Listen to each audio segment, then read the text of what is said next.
Hi, this is Kurt McDonald, and today I'm going to talk about the semiotics of modern worship. But first, let's talk about what semiotics are.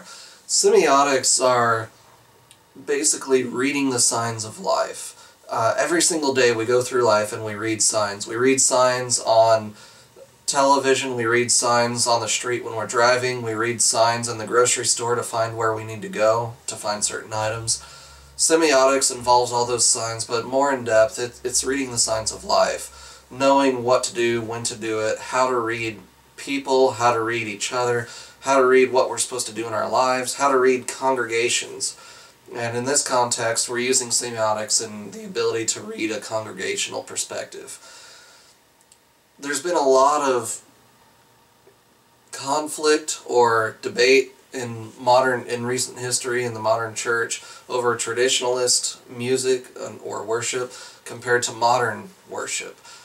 Using the old hymns or switching up to a full band. Do we use just a piano, or should we go ahead and use an entire band with drums and the loud music and lights?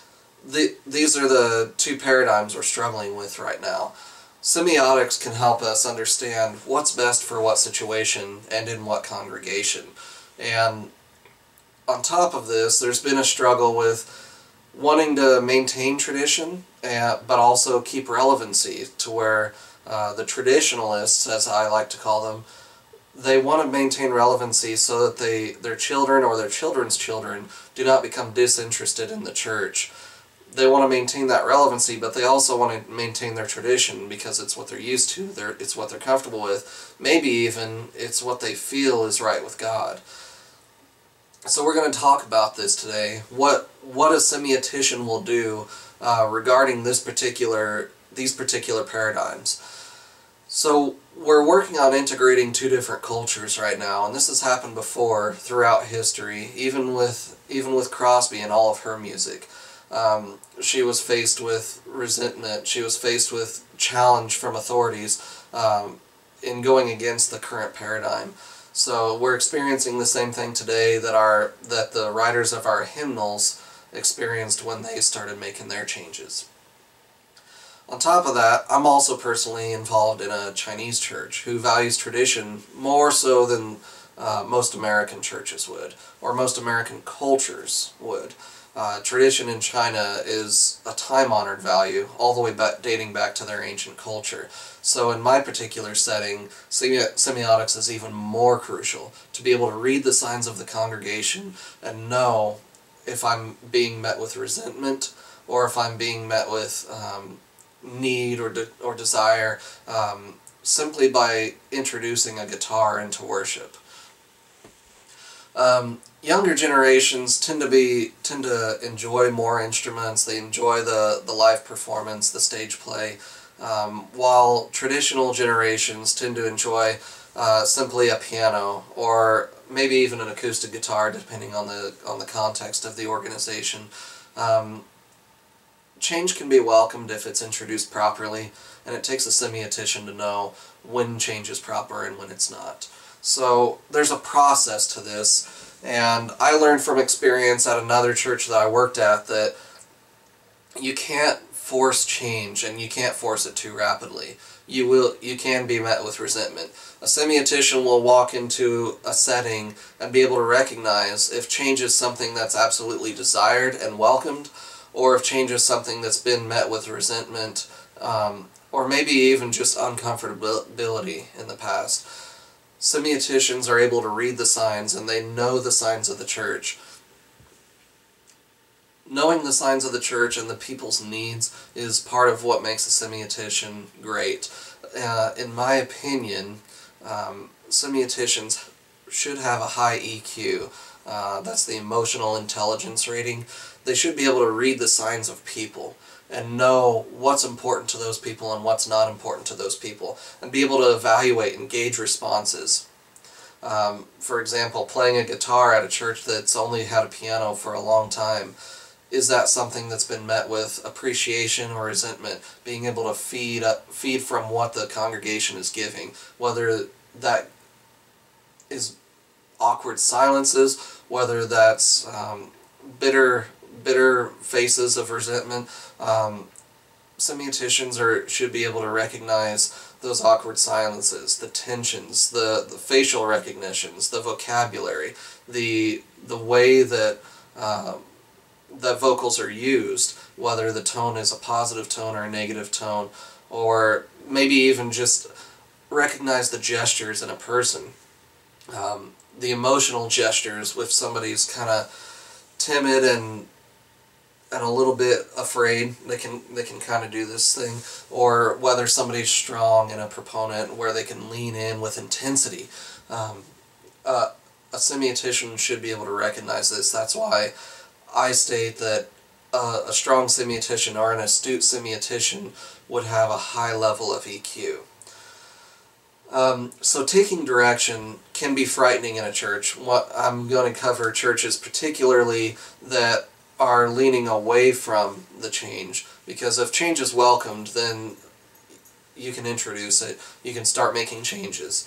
But when change is somewhat frightening to a congregation, or it's been met with an unwelcome tone, there's a certain process in which to do this, and there's a process in which not to do this. Lynn Sweet said, sometimes you need one approach, sometimes another, and semiotics helps you decide which case is better. This was in an email conversation I had with him February 16th, 2016, or February 3rd, 2016. Lynn Sweet is a semiotician by design. He knows semiotics. Everything in his life he can identify within semiotics, and you can check out his books. He is a pretty well-known author. It's his reasoning why I'm checking out semiotics in traditional and modern worship. So the way we introduce semiotics, or through semiotics we introduce modern worship into a church, is by using the past and understanding it to introduce the future. And so when I was asked to play guitar at my church, they were taking a big risk, and the question even came to me, hey, make sure you're not playing a rock song. You're not playing a rock song, right? And I said, no, I'm not. And because of my past experience trying to introduce rock worship into a church that had only had traditionalism, I learned through experience that that's not the proper way to go through it. On top of that, I've been fortunate to read other books, not just by Lynn Sweet, but other authors that help mature my ideas to be able to introduce them in a more appropriate manner. So a person that's trying to introduce change in a church that it may not be welcomed, they need to have an airline pilot mentality. What I mean by that is, an airline pilot, when they take off from one destination to another that's hundreds of miles away, or even thousands of miles away, they don't start in the correct direction. They take off, and they have to continually make small, minute corrections as they approach their destination, their landing zone. It's these small corrections that are unnoticeable to the people on the plane. If the airline pilot made a huge change in direction, a huge left swing, people would be out of their comfort zone, because it would take them from their comfortable horizontal sitting place, and it would turn them sideways in their chairs. Maybe even if they didn't have seatbelts on, they could fall out of their chairs. It would create an unnecessary, uncomfortable position for the people on that plane. And these are the type of things we need to think about when we're introducing anything new to somebody that's traditional. We need to think like an airline pilot, making small corrections so that the people feel comfortable along the way. Lynn Sweet even said to me, moving a piano just an inch a week over time would end up having the piano in an entirely different part of the stage over time, but people would have never noticed it had been moved. Now, taking a picture from then and now, you can see the difference. But during that process, that little bit at a time, over time, you don't notice a difference, just like the small corrections with the airline pilot. So, what I introduced was a song that they were all familiar with, an Amazing Grace song. They all love this song. I've been to the church long enough that I know that this is one of their favorites, and it's one that I'm familiar with as well.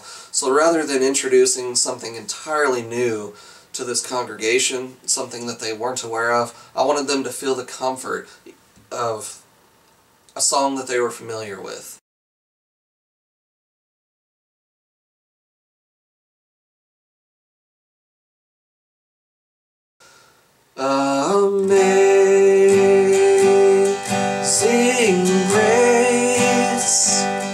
how sweet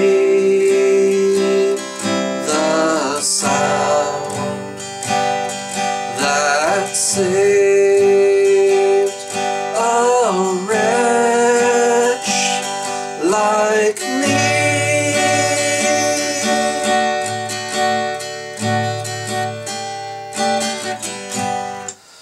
Okay, so that's how I introduced it. It was nice and slow. It was about the tempo that they're used to singing it at, so they could listen to it and feel warm and welcomed by it. It was something they could still identify with, even though there was a change of having an acoustic guitar in the mix.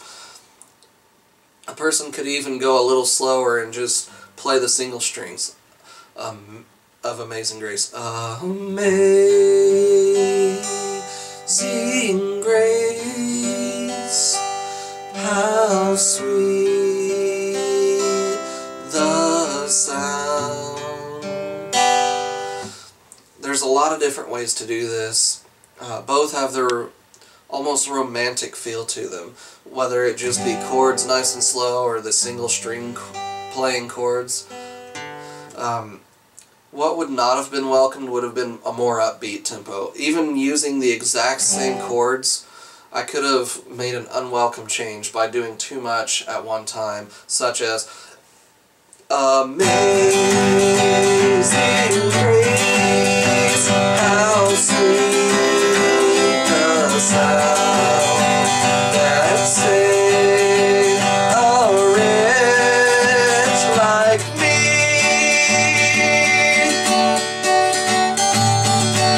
It's essentially the same rhythmic pattern, but a lot more upbeat. Had I done that, which again I did in the past at a different congregation, I could have been met with resentment. So a semiotician knows the difference between what to do, what the next steps will take, and based on the experience that you introduce as a semiotician, you can gauge the congregation's response. And when I introduced the nice slow feel that they were familiar with, I was met with acceptance. Over time, this congregation, they're not familiar with drums, they're not familiar with rhythmic patterns so much because the patterns do get off. So over time with these changes, I'd like to introduce positive changes such as a slow drum beat, or just a real simple drum beat. Not loud, not crazy, just something that holds the rhythm, holds the beat together. A bass guitar can also do this, just holds the rhythm together, but that's a lot of change all at once that this group is not ready for yet. The semiotician knows when the right time will be.